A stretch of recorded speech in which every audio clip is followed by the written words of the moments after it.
Welcome back to more F1 2017 career mode. We're here today for the Belgian Grand Prix with the third internal combustion engine wear upgrades. And now that unlocks the major power upgrade that I've been talking about. And that is going to be the next upgrade that we're going to be looking to get. It's 1,350 resource points. So we're going to need to look to save those up over the next couple of weekends. Get that in place. And then the car will be a hell of a lot faster. Now, this is the final part that is recorded pre-patch that fixed the Mclaren Honda. I hate the fact that I recorded so far in advance and then found out about the bugs. You know, that was kind of annoying, but I'm just, looking at where we can look to go. Basically, I'm going to fit all the power upgrades to the car first of all, and then worry about anything else like downforce and chassis. Because I feel like I've not wasted the 1,000 points with that rear downforce upgrade, but it could have gone to one of the other power upgrades. Regardless of that, moving on to the practice programs and, track acclimatization, classic stuff, 50 points. It's, just stuff we have to grind out every weekend. I did that with the worn engine from Hungary, and then, I tried a couple of other practice programs. It didn't work out too well. So we're going to fit the newest unit of Unit 4, stick that in the car, and that's what we're going to run for the next two races, the two power circuits here of Belgium and Italy. But it's going to be a tough weekend, I reckon, due to the fact of, like I said, it is a power track. You need a lot of power in turn one to get up the hill, and then of course the final sector is pretty much flat out right up until the bus stop chicane.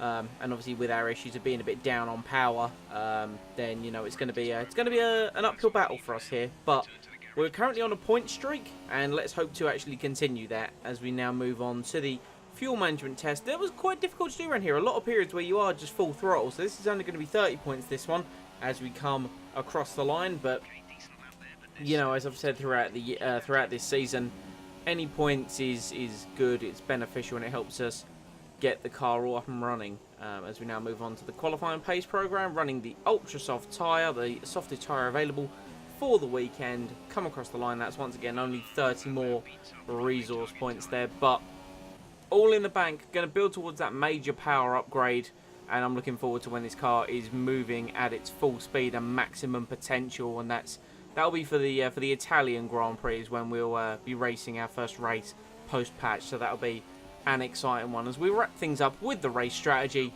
50 points in the bank. Lovely, lovely, lovely.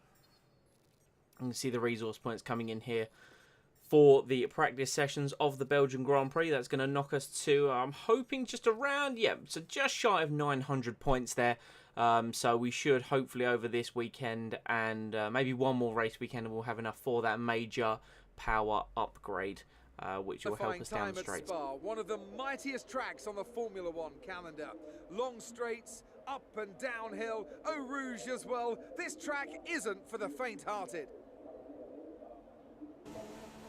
So there we go, we have the legendary Eau Rouge corner this weekend, and just where we're going to be charging towards and up the hill. So this is our second lap in qualifying. You can see here, getting to the end of the session, we're slightly up on our delta, currently sitting in plumb dead last, which is unfortunate, but we're going to tackle Eau Rouge completely flat with the car planted over Radion.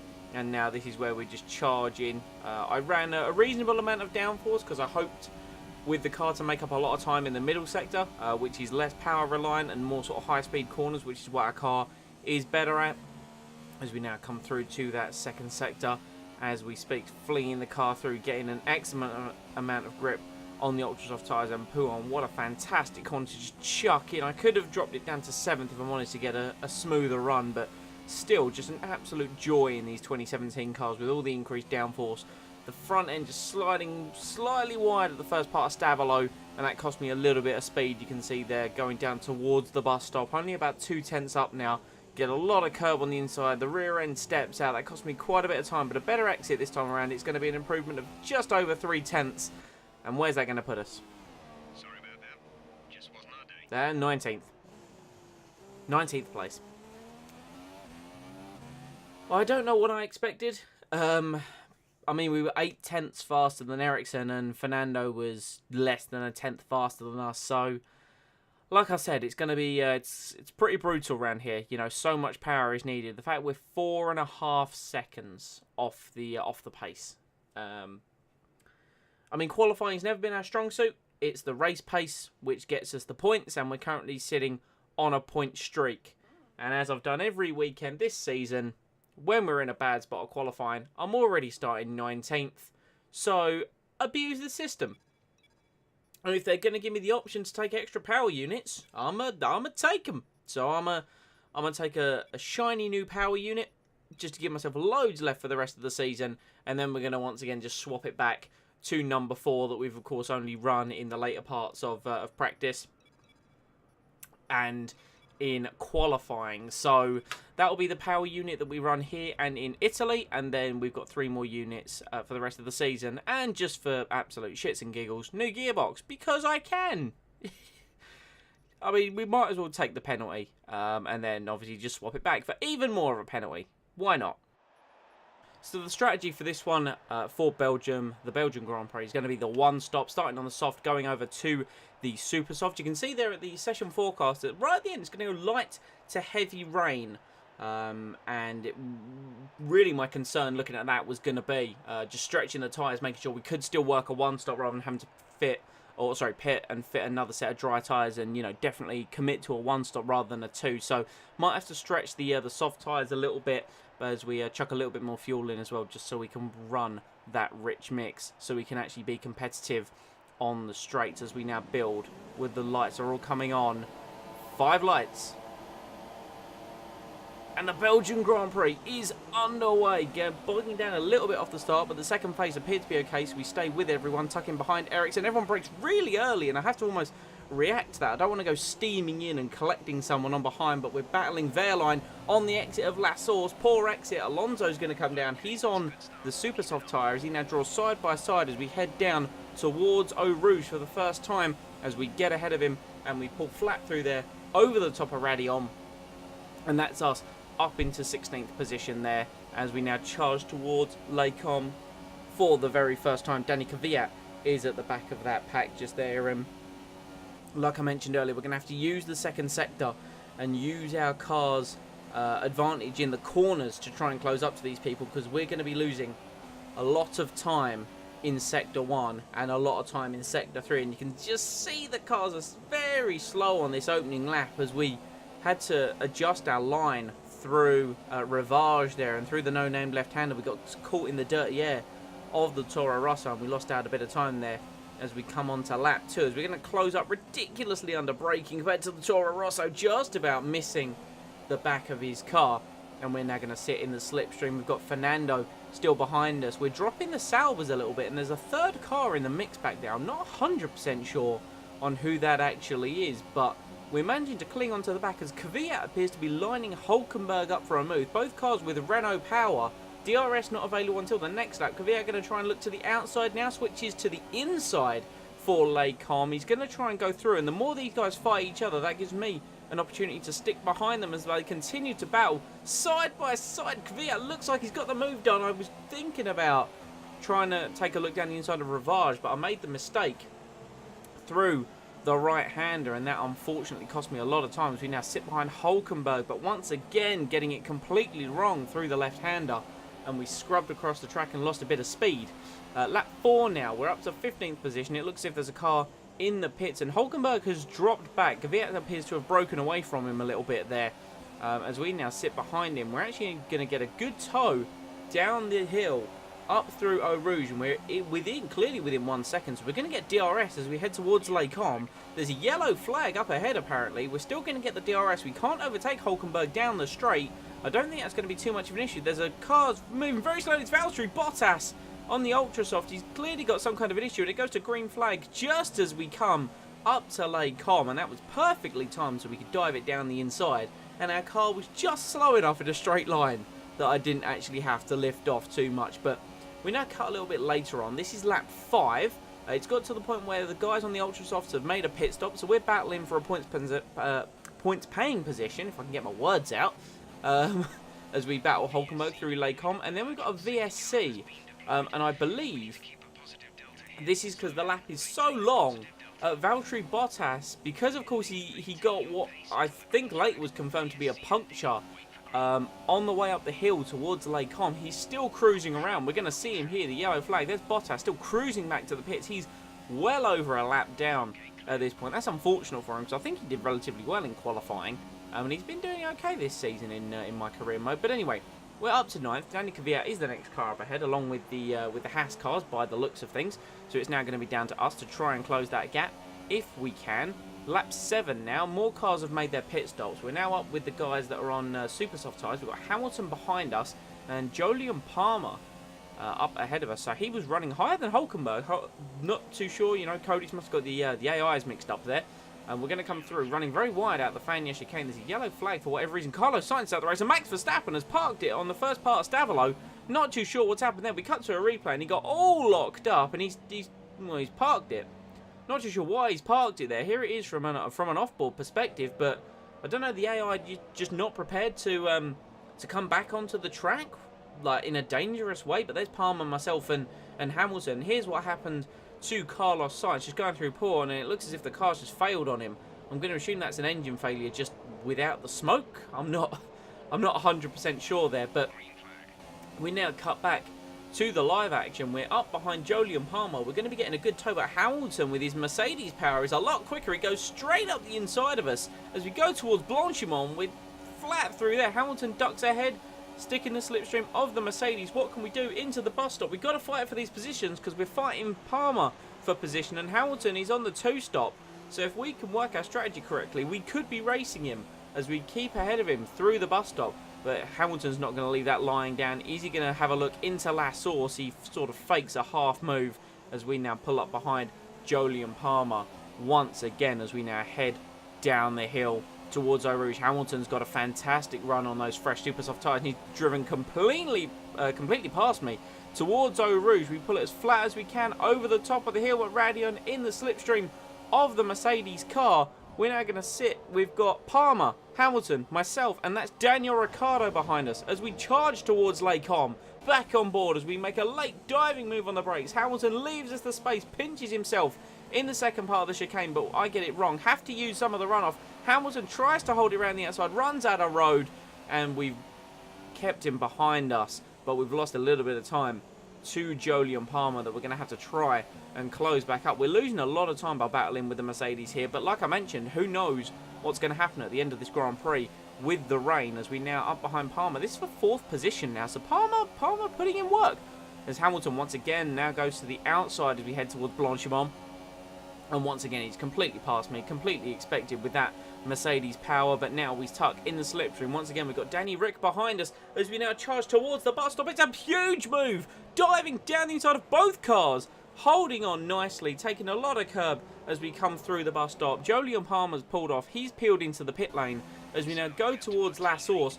Hamilton's not going to take it lying down. He dives down the inside of the first corner hairpin.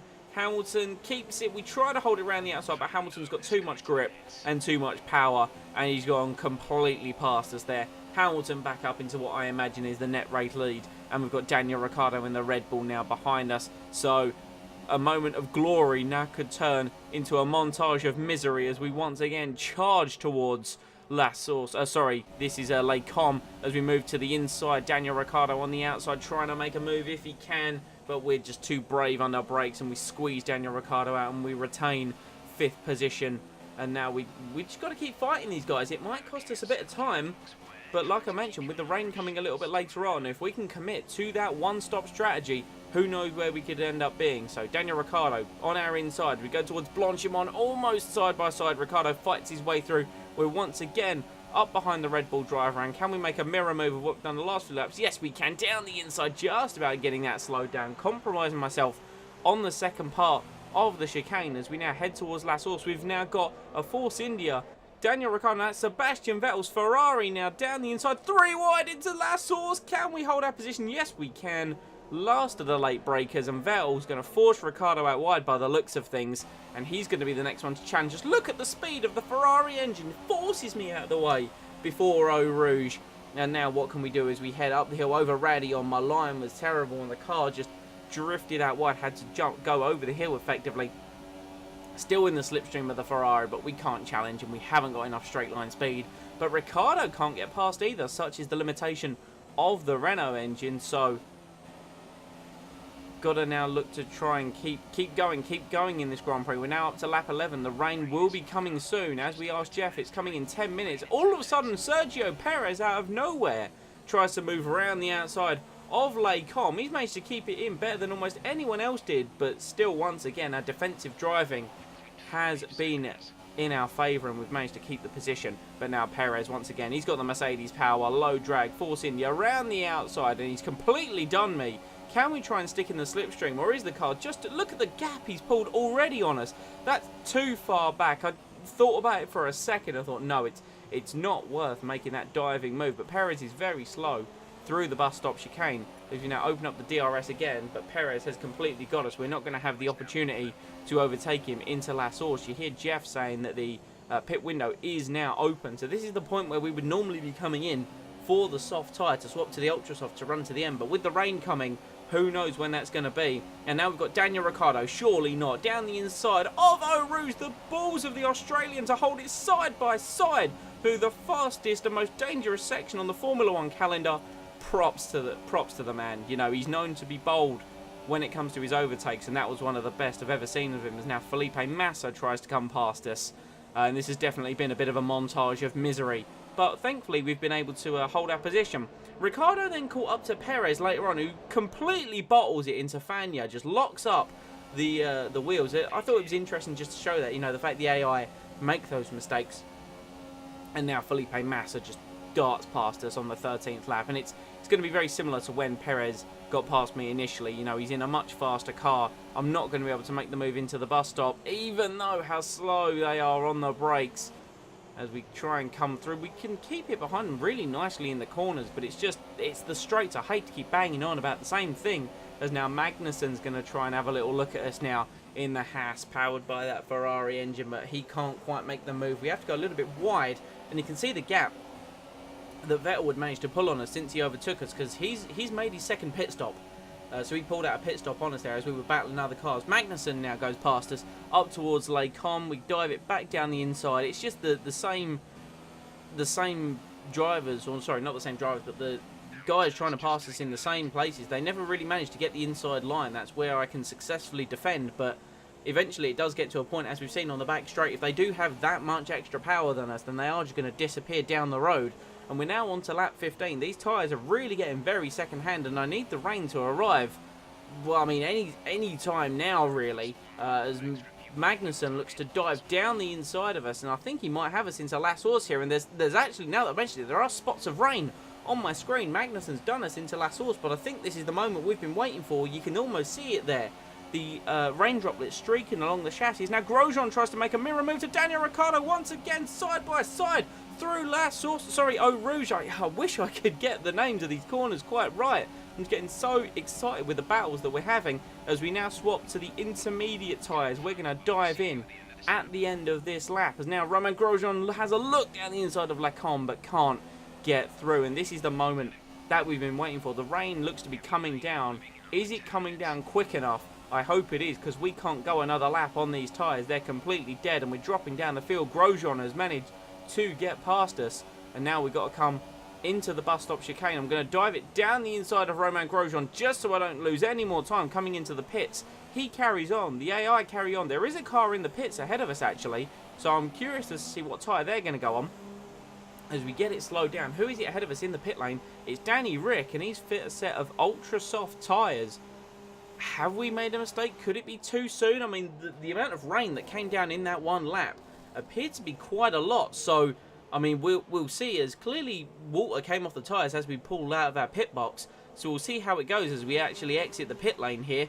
We come out in 11th place, just outside the points, ahead of Marcus Ericsson. There's a little bit of spray coming off the tyres. There's definitely, like I said, water droplets coming off the chassis. So let's see how this goes. We're going to come up to Eau Rouge, one of the scariest corners to tackle if you might not have enough grip.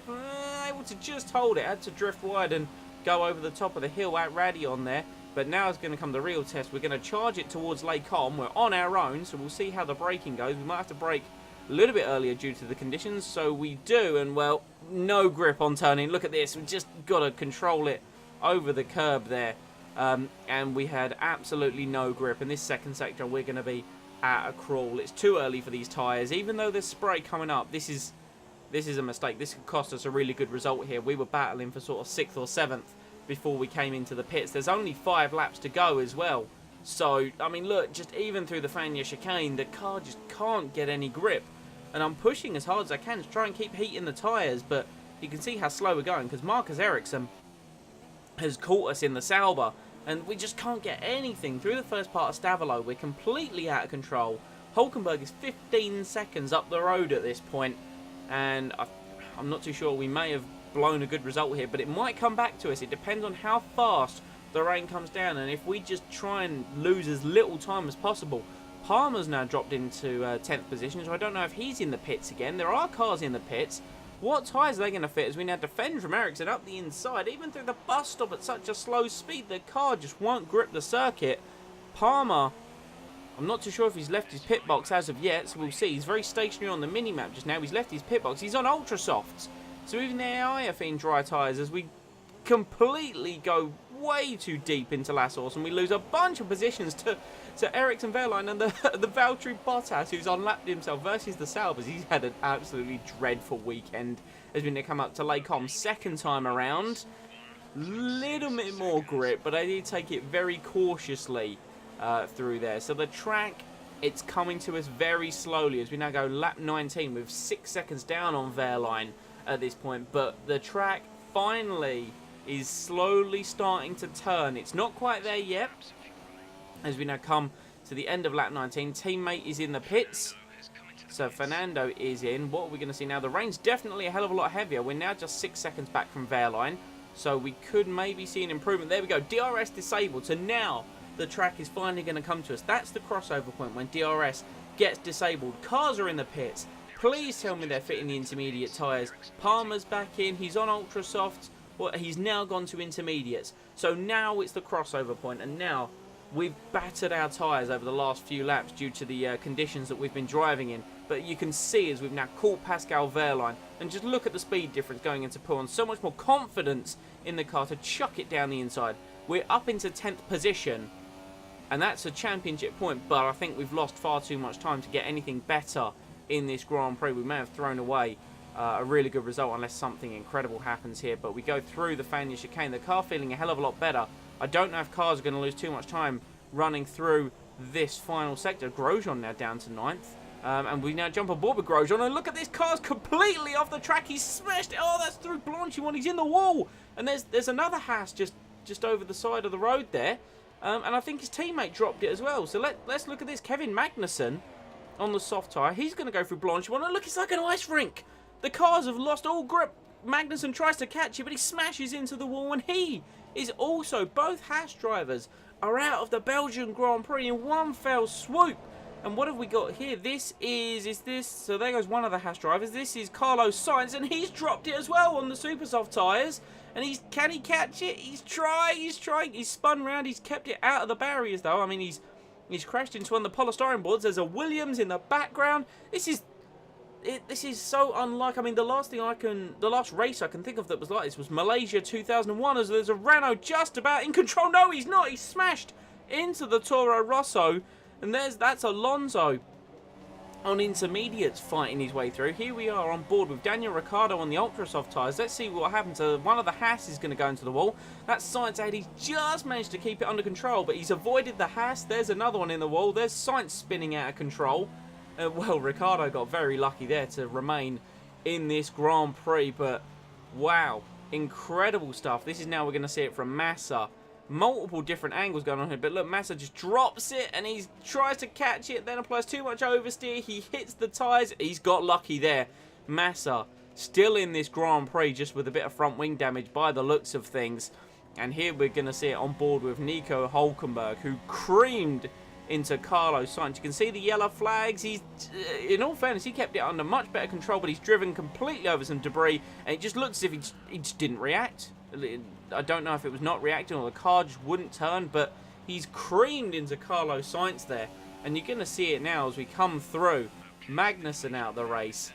Grosjean out of the race, the two Haas drivers out in one corner. Even we've got very limited grip as we go through, but across the carbon fibre, which I saw very last minute, past Hulkenberg, and we're going to move up 4 positions through Blanchimont. Massa, who of course recovered it to the pit lane, fits the intermediate, and we're going to get ahead of him with only 2 laps to go. So what looked like we had completely binned this, and that we were going to get 1 point when we could have had like 4 or 5 points, we're actually going to come through on the final lap. It's absolutely tipping it down now. On our really worn tyres, we're going to come through and get 5th place as we try and defend into the bus stop. Just going to get slowed down, but parking it on the apex. Get enough drive. Hamilton won the race, but we're going to come home somehow by a miracle. It's 5th place. Okay, pick up rubber and bring it home.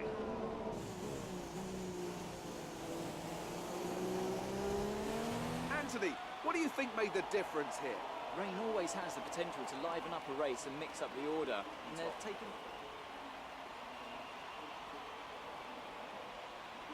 Our podium drivers today after that excellent race. They've excelled here, as they so often do, and it's a well-deserved victory.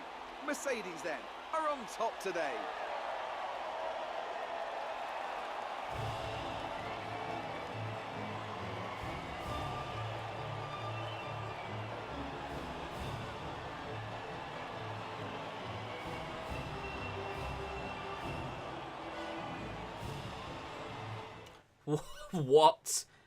What a Belgian Grand Prix. Hamilton wins, Vettel 2nd, Perez on the podium, Ricciardo 4th, myself 5th, Massa, Palmer, Ericsson getting points for Sauber, Stroll and Ocon, Valtteri Bottas being the final finisher after he limped home, trying to get himself unlapped, and Fernando Alonso, the only other driver not to finish on the lead lap. But yeah, like Grosjean, Magnussen, Hulkenberg and Kvyat, all in that crash. Sorry, I said it was Carlos Sainz that he wiped out. It must have been Danny Kvyat, as he was the only Toro Rosso running. But wow, unreal scenes there at the Belgian Grand Prix. The last time I can remember anything like that happening on a game, it was F1 2012. I did a Chinese Grand Prix.